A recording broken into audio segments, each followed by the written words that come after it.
Give them a shot to do what?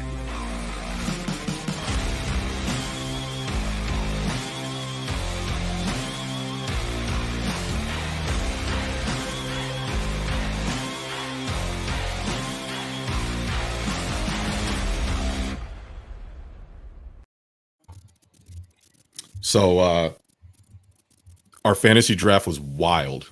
I looked at all of our teams, and I've decided that I have the best team. I didn't even look. I got to be honest with you. I was happy with it. So I did what I usually don't do is never look at my team until I'll set my lineup again. I didn't. Whereas the draft I did last week was not happy, and I probably looked at it at least 4 times throughout a course of 6 days. It was disgusting. As per Bossman, I was third place in the draft, and I celebrated more than you. And so I think it went you, Ty, then me, and I was the one that celebrated. I'm really excited to see this fantasy football season. If you guys didn't see our fantasy draft, if you want to waste an hour and a half of your life and just hear a lot of people did. A lot of people did. Yeah, I guess Game of Thrones wasn't entertaining enough. They needed more. I mean, we had everything you wanted. We had comedy, we had kids. We did some analysis. People were throwing in their fantasy drafts. So the only thing that made me happy was that just means football's a day closer. And so we'll talk about fantasy breakouts. We're also going to talk about finally college doing something right. College football playoff expansion to 12 teams. Do we like it? Do we not like it? Whatever. And then we'll play some fair or foul. And then, guys, it's back. It's back and better than ever. God, I love that shake. When I hear that, I'm just like, oh, okay, I get anxiety. There's a lot of awful things. One new player this year too, right? Carl's in on this. Yeah, Carl's gonna jump in. Soundboard Carl. Yes, honorary member of the Shot Boys. The Bucket of Doom is back. It is, for those who don't know, we've done it the last 2 years. The Bucket of Doom, and anybody born after 1998, cover your ears. It's a suicide pool. Ooh, can't say that word. So yeah, Bucket of Doom. It's a lot of fun, and we're gonna do that next.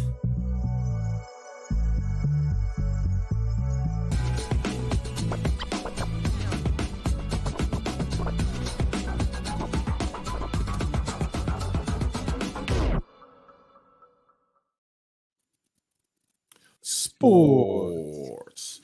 What's up, everybody? This is Stuff About Sports. I'm Germ, that's Bert, and today's special illustrious guest, Mike from The Divide, which you can find now on Fridays, full-time, 9 p.m. to 10 p.m. on Fox Sports The Gambler. That's 102.5 FM in Philly, 104.1 FM in Trenton, or just do what I do. Grab the iHeartRadio app, type in Fox Sports The Gambler from 9 to 10, and that's the only time you should ever use or go to that radio station, because that's the only show that's important.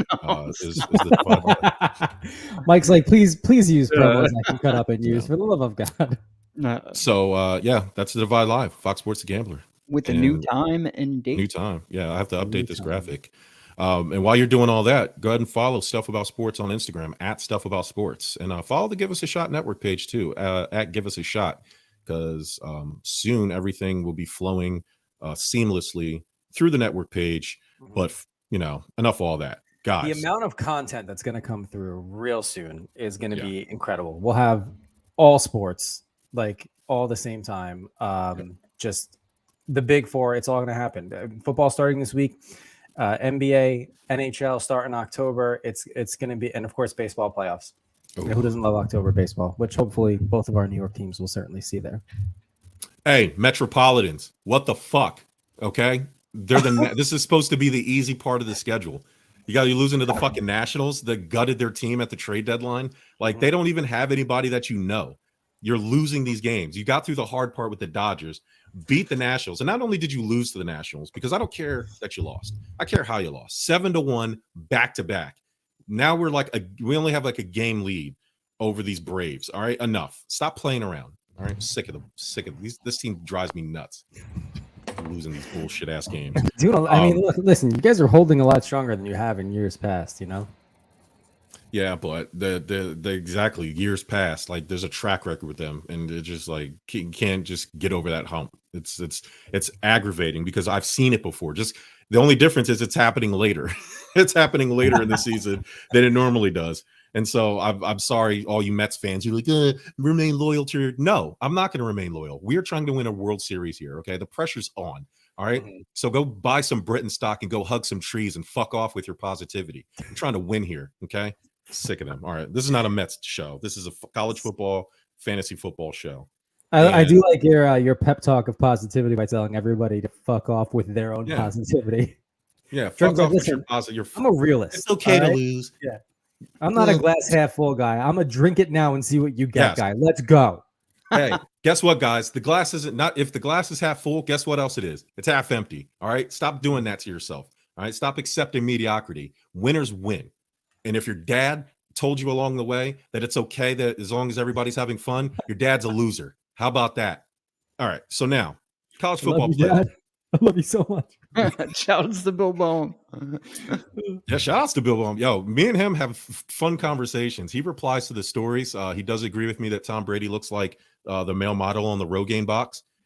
He also agrees with me that Bill Belichick looks like the evil corporate leader at the top of the skyscraper that tries to stop the up and coming young associate from taking his place in the company. So that's awesome. Oh, Bill, he also agrees with me that Gardner.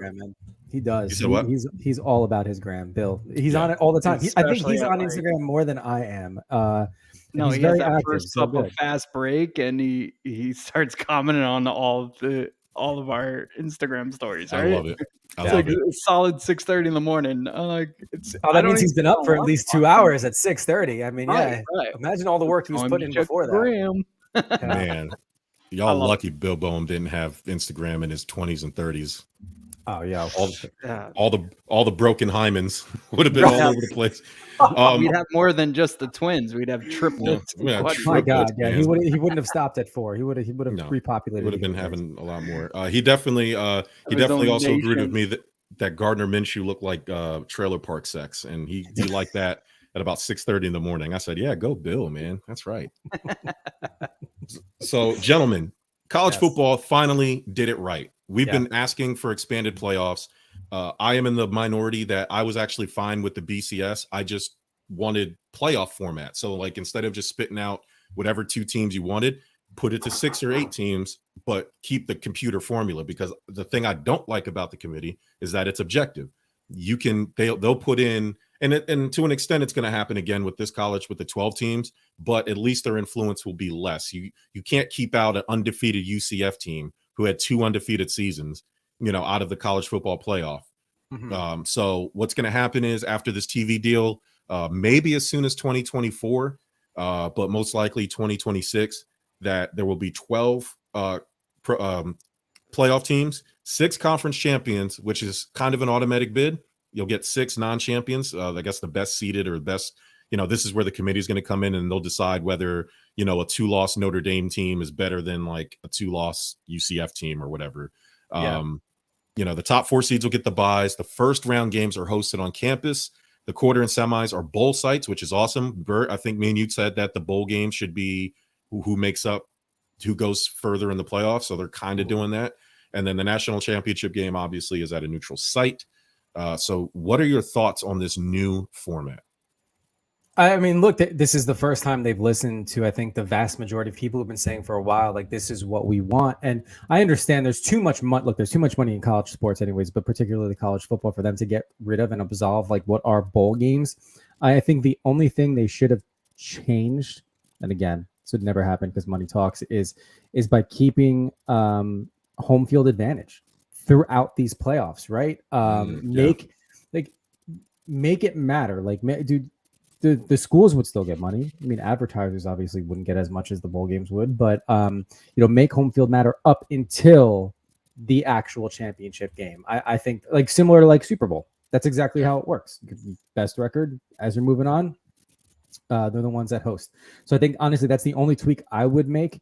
I think it would be great for college towns as a whole. But also it would be really cool to see, because if you have like these Cinderella stories of what is these huge college football teams, like, you can get towns in there that just packing them in, and like, tickets going for like an obscene amount. And dude, not for nothing. You think of like these big schools like Ohio or even like Penn State, like, dude, Penn State does their whiteout games regardless. That place is like bump in, but to have it in like a college playoff football type way would bring down the absolute house. Or like do that in the big house, do that anywhere else as you move farther along. But they'll keep the bowl games. I think overall this is what we wanted. We wanted to see who's going to be the best team in an expansion like this, and we'll get that hopefully as early as 2 years from now, but with the fallback being 2026.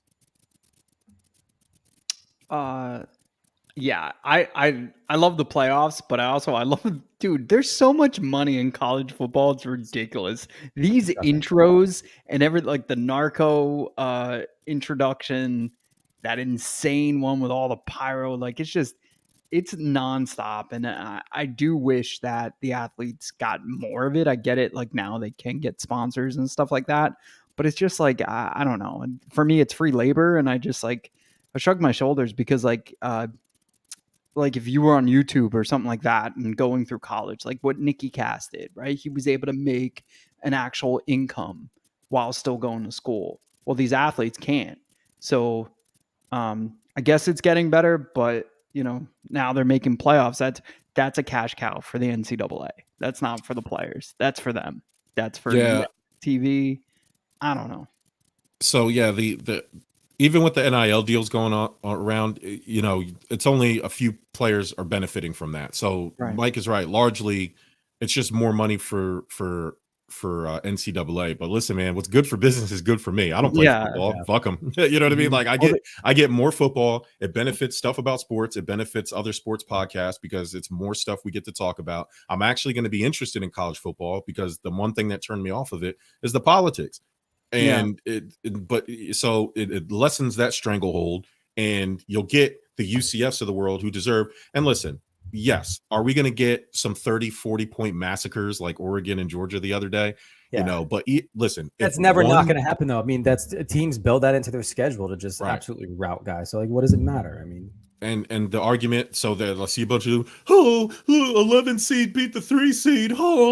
Like, listen, yes, it happens. You can say that from when Rutgers entered, what was it, the Big Ten? Like, they knew for a fact they had no business. Yeah, you have the population, and you can make a case for them being in that conference. But to the same point, like, they're absolutely just going to get trounced upon. They're going to be the laughingstock, and they have been for quite some time. So what does it matter whether it's, like, anything else? And, dude, people are going to whine no matter what, but give the people 100%. What they want. Let's go. Like, come on. We're all adults here. And even the teams that are losing are happy to be there because guess what? Money talks still, and I'm sure they get a cut back from what all of this shit costs anyway. So it is what it is. Well, Corey and I decided we're going to root for Rutgers this year because we had Kevin Malice, Baker, obviously Todd, and even Frankie Egger.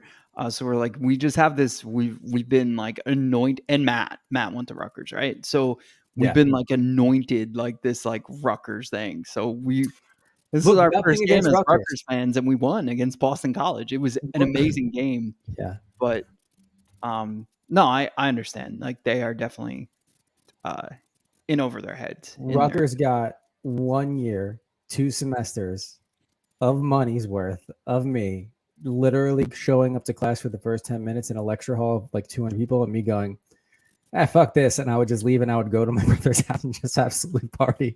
And it's good for it because I did not do well. Kids stay in school. But yeah, after that, I was just like, hey, you know what? Maybe I should get myself together. But yeah, hey, listen, nothing against RU. My wife is a Rutgers graduate. I think it's all fair to go ahead and root for them. And why not show some Jersey pride along the way? And thank God Matt was better at college than you were because you would have never met Lauren, right? That's yes. Yeah. Thanks to my brother's illustrious career in college. I know because I got the How I Met Your Mother 14-hour episode driving to Florida, or actually Atlanta first with you when you first met her. So yep. Yeah. No. So yeah, dude, let's go for it. We can honestly, I mean, we know this new format's not rolling out until like another couple of years, but when that time comes, we will hopefully all still be doing this. And man, we can do another bucket of doom. College football edition when the playoffs roll out. Yeah. Mm-hmm. Oh, I'm down. I'm super down. We were going to get to this point. So many helmets. Hopefully they don't do like a 64 team like March Madness college football. Ridiculous. The garbage can of doom. The garbage. That's what it would have to be. The dumpster of doom. Yeah, the 55-gallon drum of doom. Like that'd be Dumpster of Doom be is I mean, it sounds like some people would give that nickname if you went to We Rutgers just have our University. kids now yeah. jump in and grab us a helmet. Yes, 'cause yeah. they're older. Me and Ty's cousin Tasha went to Rutgers, so I was up there every weekend, and I was giving out lectures in certain dorm rooms up in the Rutgers Oh yeah. dormitories. Very fine dormitories they have in Rutgers. Beds Very have nice a lot of bounce to them. Yes. Yeah, Yeah. very nice establishment. Jerm, Beds have a lot of bounce. I tell the story so many times, and I got to share it here. I'm sorry for hijacking. No, go for it. No, When we were in Brooklyn, and after we beat those kids, that like I think we're down like 11-0, we came back and beat them. Yeah. And like you're sitting on the bench, and you're just like giving them the dad life lesson talk, and like you just, dude, I play that back in my head like probably twice a week. Like What I did you just beat them in? So we showed up at this basketball courts underneath the bridge, the Brooklyn Bridge. Awesome. There's a very awesome basketball court set up. There was actually like a radio station street ball tournament on one side and a bunch of pickup games that we decided to participate in, even though none of us were ready to play basketball.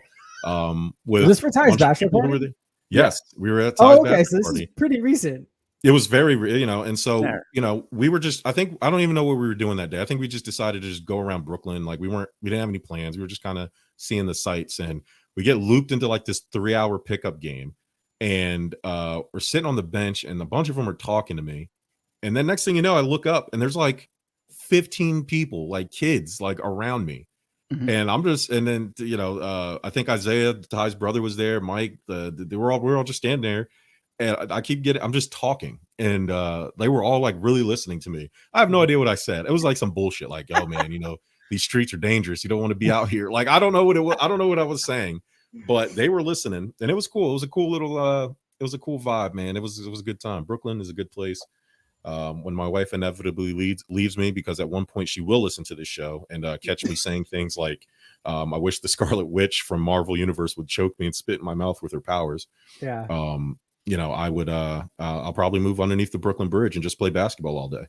Dude, it was awesome. The skyline's right there. It was it's under a roof too, like so it's under like a pavilion, giant pavilion, which is partially covered by the bridge. It's a nice little it was like photographers go over there.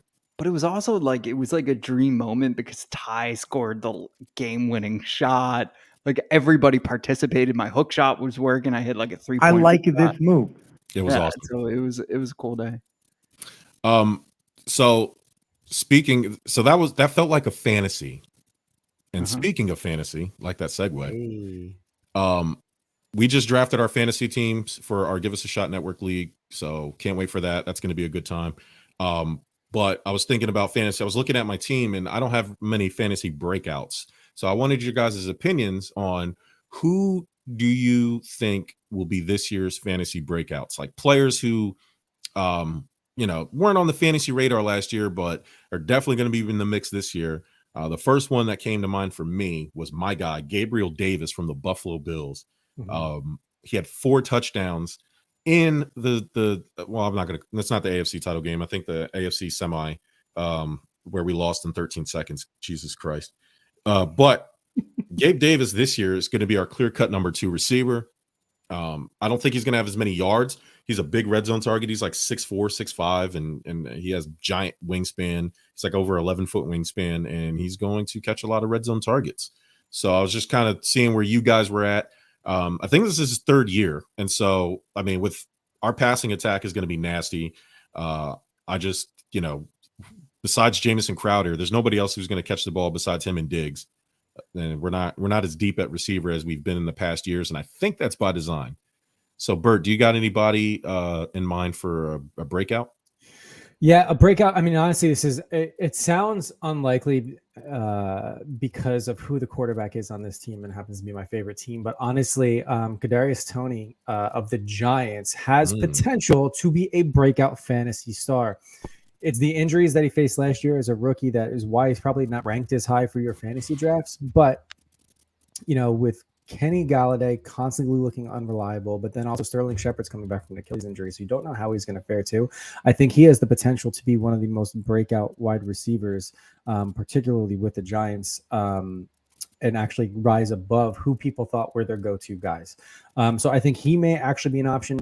Another one I did want to mention too is Mark Ingram. And not for nothing, this is really dependent on whether or not Alvin Kamara does miss time. But you got to, I mean, for people that don't remember, I personally took Ingram last year in 2 of my leagues because he's a solid backup and he still saw some snaps no matter what. But in a PPR format too, especially with the Saints and the way they run their plays, if Kamara misses time, he's going to have an impact. In the 3 games that he filled in for Kamara last year, he averaged, I think it was about 100 yards per game and was 18 and a half PPR during that time span too, which I think is huge. So, I mean, if you're looking for depth and you're getting later on and you have a lot of teams in your league too, look at Alvin Kamara as someone to draft, even though that Mark Ingram is someone to draft, even though we don't know the fate if Kamara is going to face anything, but he might be good just to have as a reserve. Yeah, I'm looking at all the 3-year guys. So I looked at Michael Pittman. I think he could potentially. And then I looked at my boy Gabe Davis from the Buffalo Bills. My Buffalo Bills. But also, I honestly, if you go quarterback, I would think Jalen Hurts. I could potentially see whoever got him, and maybe they were able to get a better wide receiver or a running back core. I think he could be better than Aaron Rodgers this year, personally. Wow. And if he's not, Philly's gonna blame him for not winning a Super Bowl. So he's in a lose situation. They won't change a street name for him, but they'll blame him the minute they lose. So, but I think he's hard nosed. I think he's gonna prove everybody that he's the man. So I had 2 quarterbacks on my list, and I had a hard time deciding between the 2. So I'm just gonna go ahead and name them both. I have Justin Fields from the Chicago Bears. I knew you. For some reason, I had a hunch. I was like, I know I'm going to hear Justin Fields come out of your mouth right now, but it's viable. It really is. So Matt Eberflus, who? That's right, that Matt Eberflus. He is I think he's a coach that knows his quarterback's limitations. He was really good at making sure players are put in the best position to win. And I know it's preseason, but he looked pretty damn good in the preseason, running, RPOs and short. I think they're gonna ease him in. He was trying to gun it last year, and I think they're gonna try to use some of his skill sets, try to Alex Smith him a little bit until he gets really comfortable. And listen, Matt Nagy sucks. You know what I mean? So it's hard. This is kind of the real deal with Justin Fields. And I think we're going to see something with him. He's under not pressure, but he has nothing to lose. You know what I mean? He could play free. He had that bad season. He's had that, that awful, oh my God, not labeled him a bust, but gave him that notion maybe this guy isn't who we drafted him to be.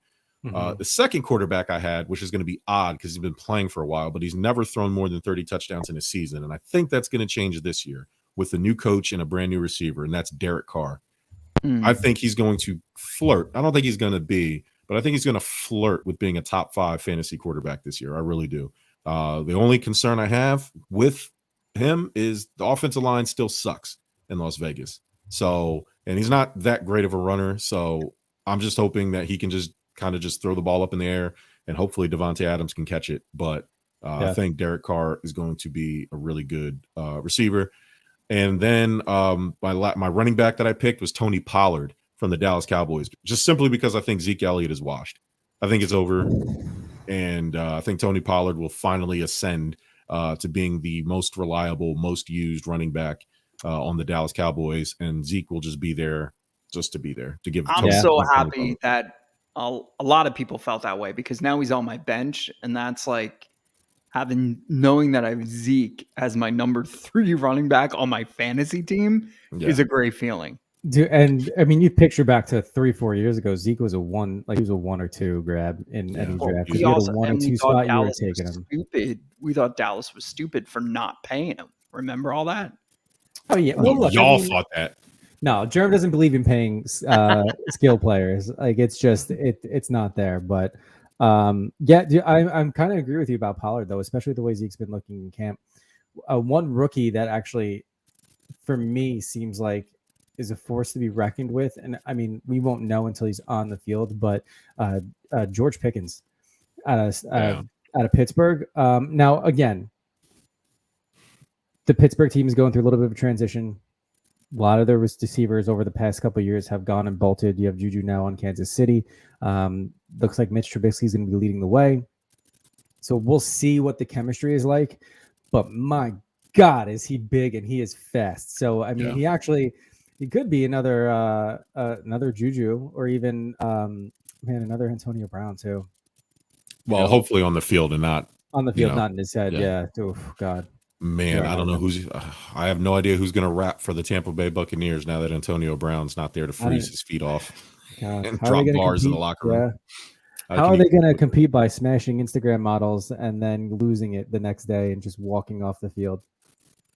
I don't even know what his plan was with the Instagram model. Like, you were trying to leak your own sex tape, but make it sound like she leaked it for what? Like what? Like I feel like career, I think. It was for his music career, right? Like that's so silly, man. Like that, just that line of thinking is, and people are still to this day. Well, if Antonio Brown can get his head right, based on what? Based on what is? When is that going to happen for him? I would like to know. Dude, every single team he's been on, he's been kicked off. Tom Brady was the only one that could talk sense into him and actually like believed in him, and then he shot himself in the foot. You know, like he just not like Plexical burrs, but yeah, he did. Yeah, not in a Plaxico sense, but like metaphorically speaking, Pittsburgh, he had a good season and a half, then got too big for his britches and left during a game and didn't report. So, all right, see ya. Went to Vegas for a hot minute. I think they were still in Oakland at the time. Had recording calls with John Gruden, then got out of there. Stopped over for the Patriots for literally 5 minutes, one game, and then got suspended, and then followed Tom to Tampa, got a Super Bowl out of it, and then came back last year and just absolutely went off the deep end again. But we'll see. Maybe we'll bring him up again when he rejoins whatever team it is coming up in the future. But my goodness, like what a waste of talent. Future Jacksonville Jaguar, Antonio Brown. Hey. So I would like that move. I would hate that move. That would be awful because I think Jacksonville's finally going to turn it around. I agree. Do. I think I'm rooting for him, like because I don't have much to root for the Giants. So. Speaking of the Jaguars, Travis Etienne. I don't know if I can call this a breakout because he was hurt his rookie year, but if he's anything as advertised, that will help that Jacksonville Jaguar team a lot. I think he's real. I really do. So, I don't want to say he's a breakout. It's hard to say he's a breakout because he didn't play, but just keep your eyes on Travis Etienne. We had a person in our fantasy league, Mike McGurr. So shout out to him. I don't even think he ended up with Travis Etienne, even though he had a chance to draft him. He missed him on the comeback. So sucks to be him. I try to cut him some slack. I mean, he's just a Jags fan, so I mean, there's not much for him to really be excited about. He's like a real Jags fan. Yeah, hell yeah, he is. Me and him talk about it. We talk about it frequently about the Jags. They exist. They do exist. Hey, listen, shout out to him because when the Jags do become good and everybody starts claiming to be Jacksonville Jaguars fans, I'm only going to know the one real one that I do know. And I'll be on his side to call everybody else out because I hate bandwagon jumpers. Like Mike, who cursed the Buffalo Bills. Hey. You cursed us. He goes, hey. Also, I feel very small. Like in this, like I can't help but look like I look like a micro machine. You guys look like you just got a better camera. That's all that means. Yeah. I don't know, man. I don't know if you noticed, the one I'm using came standard with my laptop. You got that fancy shit over there. Yeah, I can't help but like I'm like, why am I so tiny? That's from the tripod you brought down from your bedroom. Don't lie. My God, you're a tripod. Mike's OnlyFans. You are a tripod, sir. The studio is multi-use. The studio is the OnlyFans studio. I knew my shoes were sticking when I was walking in there yesterday. I know. I'm like, that is correct. Let me find out. Mike selling feet pics on OnlyFans, pouring syrup on his feet. Shout Pouring out to all the feed pics that are in my feed right now, by the way. Yeah. Hell yeah, man. Listen, if my feet were together, I'd be selling feet pics on OnlyFans too. Hey, did you see the teacher who got fired for starting the OnlyFans while the school was shut down because of COVID? No. She became a millionaire. So she's like, well, I mean, yeah, she probably would have quit teaching anyways if she was great. good at it, making money, because these people are making incredible amounts of money. Right. But if it wasn't for COVID, she wouldn't have done that. You know what I mean? Like she, I see what you're saying, yeah. like if it wasn't for COVID, it's not like she could be in school teaching because they shut the schools down. So she had to make money. And what is she going to go be a bartender? Like, so, hey, I can stay at home, sell pictures of myself in lingerie. And I guess some dad found out, and some mom found out that the dad was paying for OnlyFans and then snitched on the teacher. So the school fired her. And she was like, all right, I guess I got to do it full time now because nobody else is going to hire me. Yeah. Boom, millionaire. So now she is recruiting other teachers in her area. And they're going to start like this, crazy OnlyFans like conglomerate, man. So shout out to her. I was early game ball for her. I like that. I like that. I like this move. Sure do. I was at Target the other day, and there was this employee trying to convince the other employee to make the fan section like on sale, OnlyFans. Like an OnlyFans. Yeah. I like that. He's like, yo, man, the other employees are prude. Whoever didn't do that is a prude. Like that's great. That's funny. I almost did it. Like I would have bought a fan. I really would have. That's funny. Like you got to have fun. If we can't joke, we can never be serious. Yeah. I saw another thing like there was like a tropical slushy, and they had Will Ferrell from the Tropic Thunder like screaming in the background. It was cool. And I was like, like people should just do that. Like do sales based off movies. I don't know. It's strategic marketing, right? Like that's just like if you see it and you're like, oh, that's from that Will Ferrell movie. I like that. I'm going to try it. Like I bought my Justin Black Ray-Bans because I saw one of the detectives on Chicago PD, which is one of my favorite shows, and he was wearing them. And I said, wow, his head is really square. And if it can make him look cool, it's going to definitely make me look cool. So I bought them. Do you like Chicago Fire too? I do. I love all the Chicago shows. I miss Sophia Bush on that show, though. Nah, the show's better without her. She's the worst character. I don't care about her and her stupid ass drug addict mom. Like your mom's a drug addict and she keeps getting you in trouble and you keep letting her in your life. Every time I watch reruns and she's on the show, I turn it off. She makes the show worse. Sophia Bush. I disagree. And her new doctor show sucks too. Like we get it. You hate your dad. Like go do surgery now. This is the first time Germ's giving like an honest review of a storyline and like taking the attractiveness of the actors out of it. Right. Other than that, Germ's like, yo, I'll watch it. I don't care. I don't care what she's saying. I'll watch it. Yeah, I'll spit on my own TV. Bert. Yo. I have a confession. There we go. Sophia Bush. Overrated. No. Sorry, guys. She's a little overrated. She sounds like she smoked 10 packs of cigarettes since she was 10. I think that adds to it, though. I kind of like it. She does. I like that raspy voice, man. I listen to her podcast. Also, like, she shared a lot about Chicago Fire that a lot of people don't know. Like, they're in, like, below 0-degree temperature while they're filming most of it. And it's amazing that all of them are still doing the show, and she's the one that quit. So that's crazy.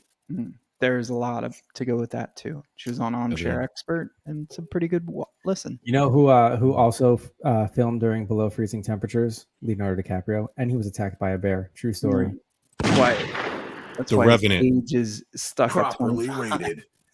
Nah, The Revenant is if that you want to talk about a really good movie that it's like 3 hours long and you can sit through. The Revenant is really good. Man, Leo's the GOAT, but we can actually. You know what we could do? We can do. I know we've ranked sports movies in the past. We should rank actors in those sports movies because Tom Hardy's been in a bunch of movies that are related to sports, mostly like fighting and boxing and stuff like that. Man, dude, anything that dude does, I'll watch it. I don't care. He's phenomenal. Let's do it. Let's do best actors in sports movies. Let's do it based on how good they were. Because another confession, Bert. Bull Durham. Overrated. Oh, it is. Yeah. It's a little overrated. I know a lot of people give that movie love, but I don't give movie. Oh, also Kevin Costner stopped making baseball movies like Field of Dreams, like that. Field of Dreams. Like that, but you hate, Overrated. yeah. So trash. Also Rocky. Overrated. Oh yeah, 1,000%. Yeah, Cut all my of them. eye open. Cut me, It's Mick. like, it's you making deals with the mobsters in his gym that he refuses to fight, and then he's like looking lovingly at all the bad boxers in the gym. Like, Well, I just go out laugh there and how box, many Rocky. boxing gyms are in Philadelphia still because of Rocky. It's hilarious. Like, So really? listen, run up those cultural. steps. People will still run up those steps. Yeah. Listen, cultural impact is fine. That's Rocky Mm-hmm. can be a cultural icon and it still also be a bad movie. Like, I mean, both things can be true at the same time. The song, it's like getting hard now. Like, no, don't get hard now. Oh Like, yeah, no, yeah. no, Why not in do those sweatpants. I get it? Like, Yeah, but the whole city worships him. It's a fictional boxer. You had real boxers from Philly, or at They least don't have box. much Like to root Joe Frazier, for. I'm pretty sure represented Philly. yeah. Beat Muhammad Ali. Yeah, And like I have you're a sitting there like, signature. oh He was yeah, at no, my I want grand this opening. fictional, store. like, you know, Italian guy boxing in there. Like, I get it. Cultural icon, you know. Right. And then the city of Philly was so butthurt when the Eagles played Minnesota in the playoffs and someone decorated the Rocky statue in Minnesota Viking garb. Oh man. And then when they won it all anyway, their fans were still licking horse shit out in the streets. So what does it tell you about that fan base in particular? I don't know. They're greasing the polls right now, man. The cops are out there. They think they won it already. So really, Philadelphia, Yeah. the city is Properly rated. but Philadelphia people Yeah. Overrated. great city. Though. God, got a lot of. it is a great spots city. in I the love city, I yeah. love that city. But the Philadelphia fan base. That's your theme song. The only time I felt comfortable, actually, the two times I felt comfortable going to like a Phillies sporting venue representing my New York teams. One time, both of them were with Mike. One time was when we saw the Flyers play the Rangers, and that was a season where the Rangers beat them. They were still playing them 6 times throughout the season. The Rangers, this was their 6th game, beat them all 6 games. I was wearing a Ranger jersey and terrified the entire time. And as I was walking out, I saw grown men picking through trash to throw bottles and cans at other or Philly fans picking bottles and cans, throwing it at Ranger fans on their way out that were just minding their own business. Jesus. And then the other time at, honestly, Citizens Bank Park. I mean, but that's, I mean, the Yankees and Phillies. I mean, it's not a rivalry. It's not a huge rivalry. Like, but when we went, Mike, when we went to the 7th line for your birthday last year, that you can sense the violence. Yeah. For the most part, they were good. I mean, you had some people chirping on the way out, but like, No, that's a division game though. Like, they're in the same division. yeah. So that makes more sense, right? Yeah, but still, like it's simmered down for sure. Eagles is absolutely nuts. So when I won't step into that place. No, if Phillies Mets playoffs, a lot of Eagles fans will show up because now they're like, yeah, we got a team in the playoffs, and that will get rowdy. That will get absolutely nuts. But yeah, like the just a regular season game, it's great, man. Peyton and I had a blast on my birthday going there. So yeah, you went a couple times, huh? Yeah, I was on vacation last week and I went to 3 baseball games. Minor league game. Bastard. I went to Old Timers game in City Field. I was supposed to go to the Paul O'Neill one with you, but sadly, my daughter decided to have a birthday party. So selfish. Yeah, very selfish. I was like annoyed. How selfish. And then I went to the Philly game with Peyton, so it was great. Paul O'Neill retires once and has a tribute game once. Peyton, you're gonna have another birthday. Like, that's crazy. You should have been able to go to that game. So I should have fair or foul buttons, so I'll have to figure out what I can do. But let's play a quick game of fair or foul before we get to the bucket of doom. Gentlemen, number 1 on the list. The Denver Broncos not only made a splash trade for Russell Wilson, but they also gave him 5 years, $245 million to boot. 165 of that is guaranteed, locking him into the ripe old age of 40, which I guess in NFL terms with some of these quarterbacks isn't old anymore. But the fair or foul, Broncos made the right call extending Russell Wilson until he's 40. Wow. How do you look, I love Russ, but how do you lock him up for another 5 years when he's yet to step foot to play for you? In honestly, in what some people are saying is a hard atmosphere to play in because it's so high above elevation level. But like, I get it, he's a good quarterback, but I mean, man, you have to. you have to see what he's going to do before that extension. Now, I don't know if he was demanding one or if he wanted more security, if they thought he was going to play better or what, but the ageless wonders of a Tom Brady, they're only once in a generation. And let's be honest here, like Russ, you're good, but you're not Tom Brady good, And but look, rewind it, go back to old episodes when Aaron Rodgers just got that deal too. I was saying that was dumb. Like, stop paying these guys that haven't won a Super Bowl or at least have been close contenders. And some can argue that the Packers have been, but for Russ, we can argue that he hasn't, for quite some time right now. So unless you're playing in the last game of the season every year like Tom Brady is, don't do this. So I think that's foul. I'm gonna do my favorite thing and disagree with Bert. I think it's fair because look at the Broncos' history. I mean, they had Frankenstein Peyton Manning win a Super Bowl with them. He wore gloves. He didn't even have to throw the ball. He was wearing winter gloves on the field and just handing it to the running back. Look, it's gonna be, he's that good. You're right, Ty. Ty's in the comments right now. Russ is Peyton Manning, but he can also throw. And by the way, he doesn't have Frankenstein neck. Mm-hmm. So personally, I think it's great, man. And he's an athlete, and they're proving that quarterbacks are proving with all these new rules they could play longer. So I think Russell Wilson might even play longer than Tom Brady. I said it. Whoa, no, I don't believe that. But I do agree that it's good to lock him up till 45. Because they had the third ranked defense last year and they were 7-10. Continue that mold, continue to build around the defense. One less thing you have to worry about with the quarterback. You'll be able to pay players later. I don't know how his contract is like divvied up, but I'm sure they're doing some type of salary cap gymnastics. But a player like Russ, I believe, for like his athleticism, his durability, for the most part, he can definitely play until he's at least 40.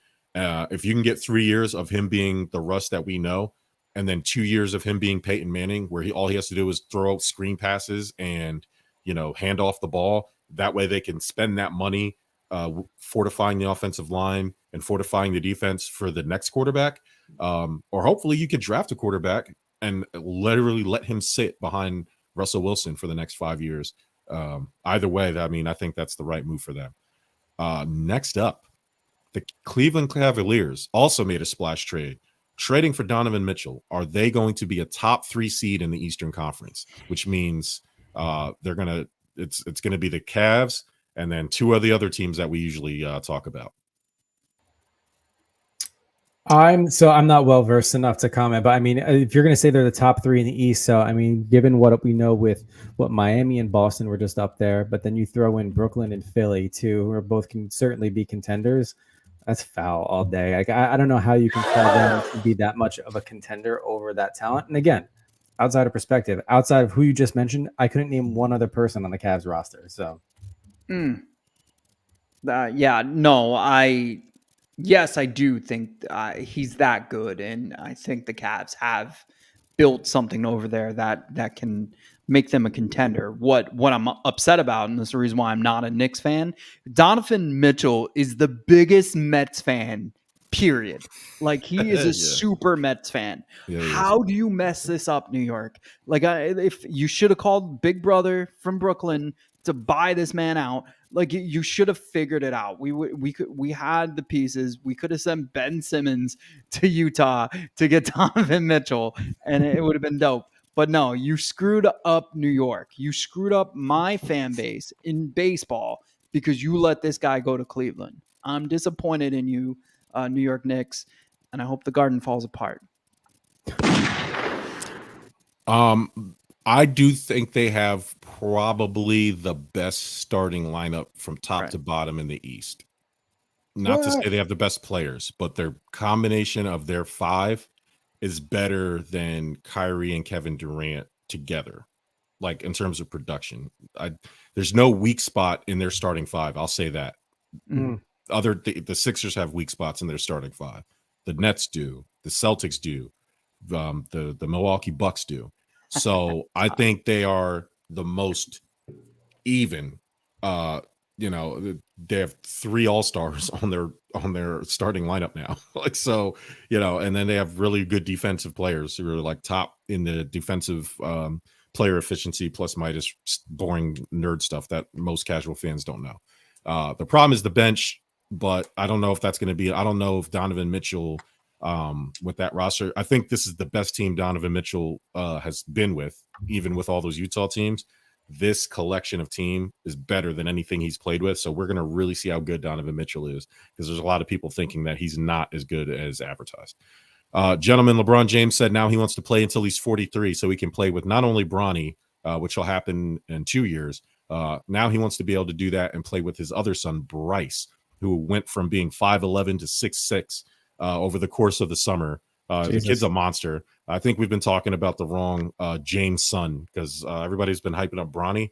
Bryce looks like the real deal. So fair or foul, LeBron James can play until he's 43. Fair. I mean, he why not?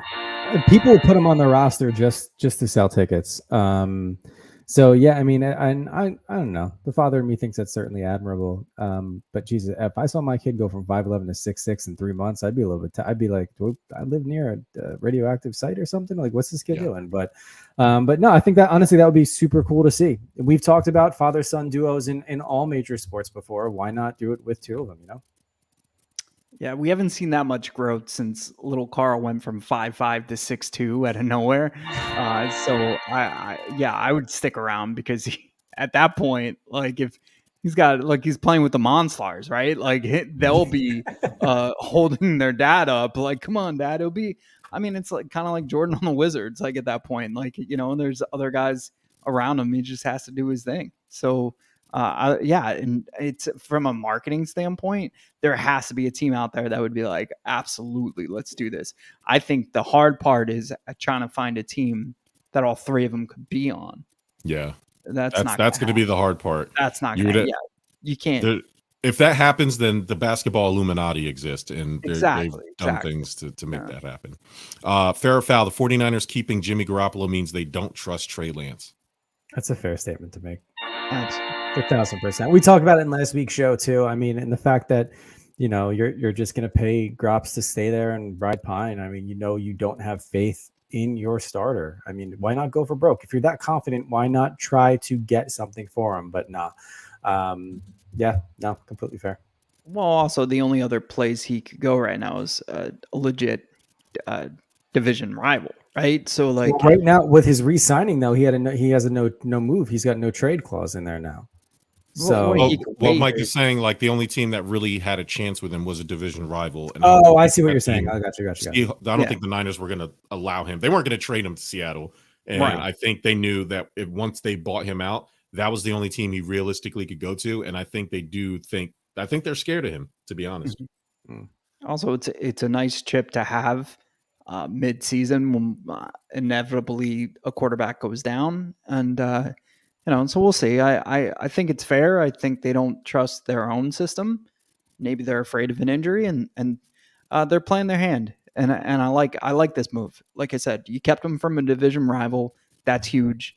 And now you got two guys that could be legit starting. I mean, Geno Smith has a job. Like, what are we talking about? That's why I don't like. It's fair, but I don't like it for that reason. You said you wanted to replace. You were ready to move on from him midway through last season. If you're done with him, who cares where he goes? If you don't, that means like you chose to replace him, but now you're also scared that he's going to go to this division rival and kick your ass twice a year. Like it's weird. The whole thing was weird. I'm going to skip the Bill Belichick one because I don't really care. The Aaron Judge will break Roger Maris's record this season, home run record, which I believe is 61? 5 away now. He hit 54 today. So yeah, he'll definitely break that. Yeah. I mean, honestly, there's 27 games left. So if he doesn't hit 5 more within then there's something seriously wrong. Some people are saying that he's on pace to beat, Barry Bonds' record. But I mean, let's be honest here. I mean, he'd have to hit he's got to hit 20 more to beat that. So he'd have to hit on average, one a game. To feel comfortable. Yeah. Which I mean he's been doing, don't get me wrong, it's possible, but yeah. God, if he breaks Barry Bonds' record, man, that would be insane. That'd be an insane feat for him. You know when I stopped caring about Roger Maris's record? When Sammy Sosa, Mark McGuire, and Barry Bonds beat it. So I get it. It's the American League record, and I get that. But like I said, I hear too much in so many different outlets. Like, that's the real home run king. Like, no, man. Yeah, because everybody else is touting steroids, and that's why. I get that. But Aaron Judge looks like how he does because of technology. Genetics. Grown in a lab. In 1942, Aaron Judge looks exactly how he does, right? Like, that machine that in the 20s, Babe Ruth was peak male physical performance. That's what it is. Yeah. Aaron Judge looks like he stepped out of the machine. Looks like a dime. Like, it's insane. Aaron Judge should be a football player. Like, let's be honest here. 100%. Like, he's got no business swinging that bat, but he's good at it, so why not, right? That picture of him and Altuve is the best thing in the world. He really is. Yeah. I want him, Vogelbach, and Altuve in a picture, like a family portrait from Sears. Vogelbach, that he is inspiration. He is juicing. He looks like he stepped out of that machine that Steve Rogers did in America First Adventure. Like that. Absolutely. Yeah. Last one. I will do the last one. Bill Belichick will not be coaching in 3 years. Fair or foul? Fair. I think it's completely fair. Yeah. I think he's going to ride it out. When is his contract? Does his contract end in 3 years? I believe so. Yeah. Then I would say 1,000%. I don't think he's got much more. I honestly thought he would have called it quits when Tom Brady left and just wanting to ride out that way. But I'll say not for the Patriots. But I think like he's kind of like that guy that's just going to keep kicking the can down the road until he kicks it. You know? He seems like the type that doesn't want to go out the way he's going out right now. You know what I mean? Like, he seems like the type of person who's like, nah, man, like I gotta, I'm trying to see if it's like they don't even release coaches' contract information. I don't know. But if this team is the same as it was last year, I don't see him continuing to coach. I think they'll part ways, and then I don't think he wants to coach. I mean, he'll be 70 in April. Or he's 70 right now.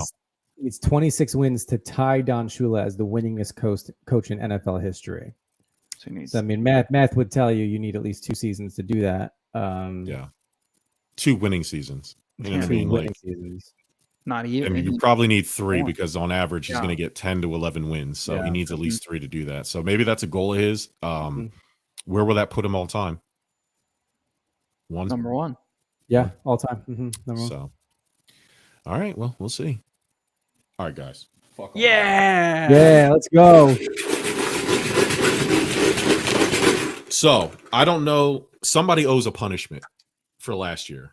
Mike does. So we have to get together, and Mike has to serve his punishment before the end of this season, before we crown a new Bucket of Doom champion. So we have to get together and figure out what is an appropriate punishment for Mike. I totally forgot about the punishment portion of this, and then it just brought me back to Ty biting into that onion not once, not twice, but I think like 3 times, and I was like cringing the entire time. Corey suggested somebody throw eggs at me. I'm down. A professional baseball player. That would be yeah. I think he owes you. I like this move. I would be totally down for that. That'd be a great punishment. But I also want to test it out with a non-professional baseball player to make sure like it doesn't kill me. Gonna hurt. I think. It's gonna hurt. Yeah, good. Just wear a mask. I'm gonna wear a cup and a helmet. Works. Nah, don't wear a helmet with a shield. Yeah. Yeah, I got like you get. Yeah, go buy one of those like a COVID shield. Yeah, like the shield face thing. That's fine. Me and Ty talked about like panhandling. But saying that but somebody else would have to be out there to film it because we need the content. But hey, I suck at fantasy. Give me $1 and try to raise. Be out there for like an hour. Nothing crazy. And I would fly up if I lost. I would obviously fly up to do that in Philly somewhere. But panhandling was also a good punishment. I think whoever does do the panhandling should do it in Daisy Dukes. That's just me. Hey. That's me. And then obviously we have the onion. We'll come up with a punishment. We'll figure it out. But the onion is awful. I would rather panhandle and Daisy Dukes than eat that onion. That's an awful, awful punishment. So we will do Corey, Carl, and Ty first, so we can get them, a chance to throw their helmet back. For those who don't know, this is a cover your ears after 98 birthers suicide pool where we pick a helmet. We get one chance to throw it back, and after that, the second time we pick is permanent. You go up against whoever you go up against in that week, and if you lose, you lose, and you get tallied, and the team who has the worst record at the end of the year will have to serve the Bucket of Doom punishment. So, soundboard Carl is first, and he has the Jacksonville Jaguars. The Jags week 1 have the Commanders. It's a good helmet. Ty has the Atlanta Falcons. And Corey has the Baltimore Ravens. All right, so Falcons at Saints, and the Ravens got the Jets. Ooh, man, Corey likes that. I bet he does. Okay, I got to write these down because I always have to listen back. Ty wants his the throne back. All right, Ty. Throwing back the Falcons. Let's see. Throwing back the Falcons. All right, so I'll give you a nice little rummage here. Corey will take Kansas City Chiefs. Total Chiefs upgrade against the Cardinals. Wow. Yeah. Okay. Yeah. I mean, it's the Chiefs, so good upgrade. All right, Mike. He's gonna have to root against Kyler this week. I don't know if he's gonna. I know. I don't know what Ty's gonna do. He has to root. This better be my team. Let's see. Mike, the Los Angeles Chargers. Go Chargers. They're playing my guys, right? No, the Rams are. Never mind. No, the Rams are playing the Bills. Rams the Chargers have playing? the Bills. The Chargers have the Raiders. Ooh. That's a good Throw matchup. that back, please. Throw it back. That's too close. Ooh. Scared of Devontae Adams, huh? Yeah. Week 1 is when you should be taking risks. Yeah. Well, I'm taking it. I've lost already. Miami Dolphins. Oh no. Yeah. Let's see who the fish got week 1. That's a scary team because you never know. Right. I think they have the pass. Oh, okay. Okay, right. I won. Yeah. God did. Yeah. Look at that. So Mike with the Dolphins. Bert. Tennessee Titans. Ooh. Like that. The return of the King Henry. I'll take them. They're playing the Giants. Oh. You know what? No, I can't do it week 1. Throw them back. I want someone else. I can't do it. You want to know why? I'm gonna, because we're going week 1. I'm going full optimist. I'm gonna be wearing my jersey. I'll throw it back. I'm doing it. I don't care. Carl's keeping his. Bert, Minnesota Vikings. Carl's keeping the Jags. That's a good pick. Okay. Bert with the Minnesota Vikings. I like the Vikings. I do too. Look good. I do too. They got the Packers, so we'll see. So okay. Baby, I don't mind that matchup. They don't. I don't. Yeah, because we don't know what the Packers are going to be. Yeah, like we're reacting like that because we're not scared of the Packers. We're scared of Aaron Rodgers. And that's what it is. Yeah. So we'll see. All right. So my turn. Week 1, I have the Detroit Lions. Hey! That's your team. That's your favorite. Who we got? Lions against the Eagles. Sunday, 1:00 in Philly. Fuck, man. Throw it back. Yeah, I'm throwing. Oh no, excuse me. In Detroit, they're in Detroit. It don't matter. Throw that back. Yeah, I can't. Too much smoke right I have now. to see them first. All right. Patriots. Pats Dolphins. All right, head to head.